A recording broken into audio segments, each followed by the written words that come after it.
Hello બાલ દોસ્તો, એજ્યુકટેકનો ચેનલમાં આપનું સ્વાગત છે।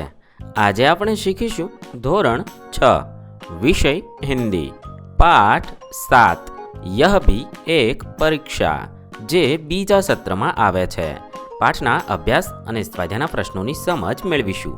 પાઠનો વિડીયો તમે વિડીયોના ડિસ્ક્રિપ્શનમાં તથા વિડીયોના અંતે પણ નિહાળી શકો છો। તો ચાલો શીખીએ ધોરણ 6 વિષય હિન્દી પાઠ 7 યહ ભી એક પરીક્ષા, પાઠના અભ્યાસ અને સ્વાધ્યાયના પ્રશ્નોની સમજ। સૌપ્રથમ આપણે અભ્યાસના પ્રશ્નોની સમજ મેળવીએ। प्रश्न नंबर 1, निम्नलिखित प्रश्नों के उत्तर दीजिए। सवाल नंबर 1, देवेंद्र ने परीक्षा होने के बावजूद भी भिखारी की मदद क्यों की? त्याना जवाब में आपने लखीशु, भिखारी के पाँव में गहरी चोट लगी थी, उसमें से खून बह रहा था, उसे अस्पताल पहुंचाना जरूरी था। देवेंद्र के लिए मानव की सेवा सबसे पहला कर्तव्य था। इंसान की सेवा ही उसकी दृष्टि में सबसे बड़ा धर्म था, इसीलिए परीक्षा होने के बावजूद उसने भिखारी की मदद की। सवाल नंबर 2, प्रधान अध्यापक ने देवेंद्र के पिता को बधाई क्यों दी? तेना जवाब में आपने लखीशु, देवेंद्र मेधावी विद्यार्थी था, स्कूल की परीक्षा में उसका पास होना निश्चित था। इसके साथ ही उसने बूढ़े भिखारी की सहायता की थी। अपनी परीक्षा के बावजूद उसने उसे अस्पताल में भर्ती करवाया था। इस तरह वह इंसानियत की परीक्षा में भी पास हो गया था। सचमुच देवेंद्र एक होनहार सपूत था, इसीलिए प्रधानाध्यापक ने उसके पिता को बधाई दी। सवाल नंबर 3, क्या देवेंद्र ने जो किया वह सही किया, क्यों? तेना जवाब में आपने लखीशु, भिखारी के प्रति मानवता दिखाकर देवेंद्र ने बहुत सही काम किया था। भिखारी अंधा, बूढ़ा और अपाहिज था। घायल होने के बाद वह पूरी तरह असहाय हो गया था। अगर देवेंद्र उसे अस्पताल में भर्ती न कराता तो पता नहीं उसकी क्या दशा होती। इंसान की सेवा व्यक्ति का सबसे पहला कर्तव्य और सबसे बड़ा धर्म है। देवेंद्र ने इसी कर्तव्य और धर्म का पालन किया था, इसीलिए उसने जो किया वह सही किया था। हवे प्रश्न नंबर 2, आप स्कूल के मैदान में खेल रहे हैं और आपके साथी को पैर में मोच आ गई, तो आप क्या करेंगे? चर्चा कीजिए। એટલે કે તમે તમારા વિદ્યાર્થી મિત્ર સાથે જો મેદાનમાં રમતા હોય અને તેને પગમાં મોચ એટલે કે મચકોડ આવી જાય તો તમે શું કરો તે તમારે અહીંયા વિદ્યાર્થી સાથે ચર્ચા કરવાની છે। હું અહીં નમૂના રૂપ ચર્ચા લખું છું, તમારે તમારા મિત્ર સાથે ચર્ચા કરવાની છે। मैं कहता, अरे रघु तो क्यों लंगड़ा रहा है? मेरा मित्र बोलता, खेलते खेलते मेरे पैर में मोच आ गए है, मैं ठीक से चल नहीं सकता। तो मैं उसे कहता, ठहर, मैं स्कूल के प्राथमिक चिकित्सा केंद्र से आयोडेक्स लेकर आता हूँ। मैंने आयोडेक्स का मलम रघु के मोच वाले स्थान पर लगाया। कुछ देर बाद रघु कहता है, यार तेरे इलाज ने तो कमाल कर दिया, अब मैं ठीक से चल सकता हूँ, सचमुच तू धन्यवाद के पात्र है। આવી રીતે હું મારા મિત્ર સાથે ચર્ચા કરેત। તમે તમારા મિત્ર સાથે કેવી ચર્ચા કરો એ લખવાનું છે।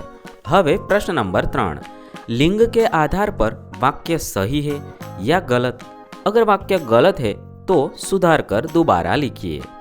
लिंगना आधार पर वाक्य साचું છે કે ખોટું તે ચકાસવાનું છે, અને જો વાક્ય ખોટું હોય તો સુધારીને ફરીવાર લખવાનું છે। 1, मेरे पास एक बड़ी संदूक है। आ वाक्य खोटू है, तेने सुधारीने लखी शकाय, मेरे पास एक बड़ा संदूक है। अहीं बड़ीनी जग्याए आपणे बड़ा लखवू जोईए। 2, मैंने अहमदाबाद से अंबाजी की टिकट ली। आ वाक्य खोटू है, साचुं वाक्य थशे, मैंने अहमदाबाद से अंबाजी का टिकट लिया। 3, रावण के साथ युद्ध में राम का विजय हुआ। आपेलुं वाक्य पण खोटू है, साचुं वाक्य थशे, रावण के साथ युद्ध में राम की विजय हुई। 4, मैंने पुस्तक खरीदी। આપેલું વાક્ય સાચું છે। 5 रमेश की स्कूल विशाल है। આપેલું વાક્ય ખોટું છે। સાચું વાક્ય થશે रमेश का स्कूल विशाल है। 6 आपकी आवाज मधुर है। આ વાક્ય સાચું છે। 7 रोहन को क्रिकेट खेलने में बड़ी मजा आती है। આપેલું વાક્ય ખોટું છે। સાચું વાક્ય થશે रोहन को क्रिकेट खेलने में बड़ा मजा आता है। 8 हमें पौष्टिक खुराक लेना चाहिए। આપેલું વાક્ય ખોટું છે। સાચું વાક્ય થશે हमें पौष्टिक खुराक लेनी चाहिए। 9 मैंने एक सुंदर तस्वीर देखा। આપેલું વાક્ય ખોટું છે। સાચું વાક્ય થશે मैंने एक सुंदर तस्वीर देखी। 10 आज भारी बरसात हुआ। આપેલું વાક્ય ખોટું છે। સાચું વાક્ય થશે આજ ભારી બરસાત હુઈ। આવી રીતે આપણે લિંગના આધાર પર વાક્યને ઓળખીશું અને તે વાક્ય ખોટું હોય તો સુધારીને ફરીવાર લખીશું।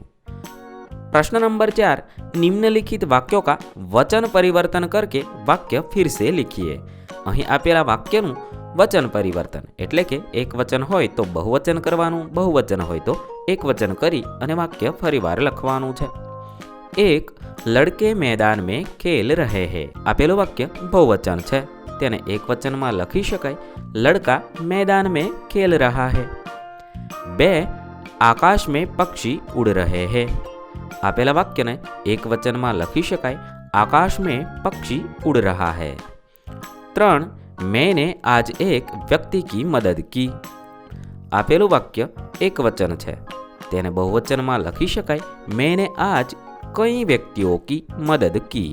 4 उद्यान में हरा भरा पेड़ है। આપેલ વાક્ય એક વચન છે, તેને બહુવચનમાં લખી શકાય उद्यान में हरे भरे पेड़ है। 5 मेरी किताब वापस दीजिए। આપેલું વાક્ય એક વચન છે, તેને બહુવચનમાં લખી શકાય मेरी किताबें वापस दीजिए। આ રીતે આપણે એક વચનનું બહુવચન અને બહુવચનનું એક વચન વાક્ય બનાવીને લખીશું। હવે આપણે સ્વાધ્યાયના પ્રશ્નોની સમજ મેળવીએ। પ્રશ્ન નંબર 1 निम्नलिखित प्रश्नों के उत्तर दीजिए। सवाल नंबर 1 बूट पालिश वाले ने राहगीर से क्या कहा। तेना जवाब में આપણે લખીશું बूट पालिश वाले ने राहगीर से कहा कि मैं आपके जूते चमकाकर शानदार बना दूंगा। मैं उन्हें आईना बना दूंगा, उनमें अपनी शक्ल देखकर फिर आप पैसे दीजिए, वे भी सिर्फ 2 रुपये। ऐसा कहा था। 2 भिखारी के कटोरे में क्या था।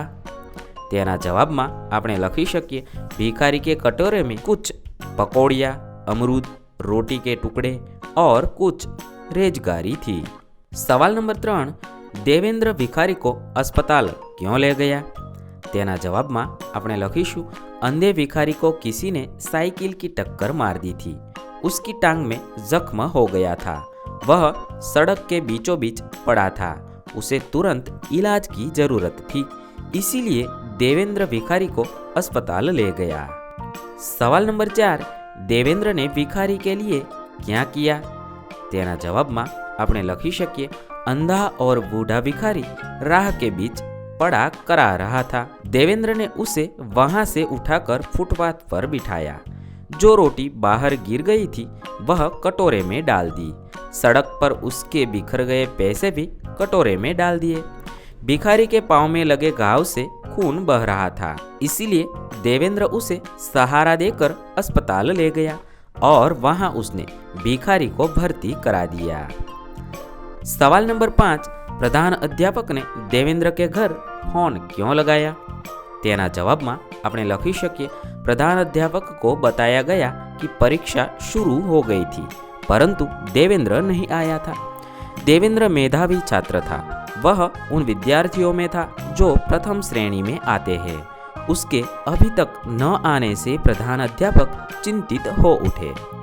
उन्हें लगा कि रास्ते में वह किसी दुर्घटना का शिकार न हो गया हो, इसीलिए स्थिति का पता लगाने के लिए उन्होंने देवेंद्र के घर फोन लगाया।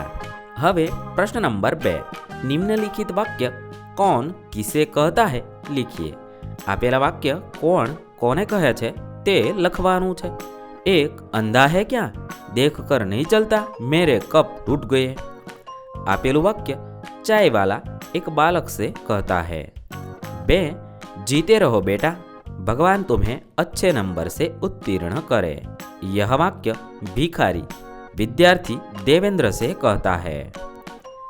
3 चलो बाबा, तुम्हें अस्पताल तक पहुंचा दूं। यह वाक्य विद्यार्थी देवेंद्र अंधे बूढ़े भिखारी से कहता है। 4 सर, परीक्षा शुरू हो गई और देवेंद्र सेन अभी तक अनुपस्थित है। यह वाक्य एक अध्यापक प्रधान अध्यापक से कहता है। 5 शाबाश, तुमने यह जानते हुए भी कि परीक्षा का समय है, अपना कर्तव्य निभाया। यह वाक्य प्रधान अध्यापक विद्यार्थी देवेंद्र से कहते हैं। 6 जूते चमका दूं, शानदार कर दूंगा। यह वाक्य बूट पालिश वाला राहगीर से कहता है। હવે પ્રશ્ન નંબર 3, નિમ્નલિખિત પરિચ્છેદ કા માતૃભાષા में अनुवाद कीजिए। એટલે કે અહીં એક હિન્દી ફકરો આપેલો છે। આ હિન્દી ફકરો તમારે વાંચવાનો છે અને પછી તેનું માતૃભાષામાં એટલે કે ગુજરાતી ભાષામાં અનુવાદ કરી અને લખવાનો છે। માતૃભાષામાં અનુવાદ કરીને ફકરો આ રીતે લખી શકાય। એક વખત અવંતીના દેશમાં 3 વ્યાપારીઓ આવ્યા હતા। રાજદરબારમાં તેમણે વિનંતી કરી કે તેમના પ્રશ્નોના જવાબ આપવામાં આવે। કોઈ પણ દરબારી વ્યાપારીઓના પ્રશ્નોના જવાબ આપી શક્યો નહીં, એટલે સુધી કે રાજા પણ વિમાસણમાં પડી ગયા। ત્યારે કોઈએ કહ્યું કે અવંતીને બોલાવવામાં આવે, તે જ એમના પ્રશ્નોના જવાબ આપી શકે છે। રાજાએ અવંતીને બોલાવવાની આજ્ઞા કરી। હાથમાં લાકડી લઈને પોતાના ગધેડા ઉપર બેસીને અવંતી દરબારમાં પહોંચ્યો। આવી રીતે આપણે આપેલા ફકરાનું ગુજરાતી ભાષાંતર કરીશું। અહીંયા આપણા અભ્યાસ અને સ્વાધ્યાયના પ્રશ્ન પૂર્ણ થાય છે। વિદ્યાર્થી મિત્રો, ધોરણ 6ના તમામ પાઠના અભ્યાસ અને સ્વાધ્યાયના પ્રશ્નોના વિડીયો આપણી ચેનલ પર ઉપલબ્ધ છે અને વિડીયોના ડિસ્ક્રિપ્શનમાં પણ ઉપલબ્ધ છે। થેન્ક યુ દોસ્તો, એડ્યુટેકનો ચેનલ તરફથી વિડીયો નિહાળવા બદલ આપનો આભાર। આવા બીજા વિડીયોઝ નિહાળવા માટે અમારી યુટ્યુબ ચેનલ એડ્યુટેકનો અત્યારે જ સબસ્ક્રાઇબ કરી લો। આભાર દોસ્તો।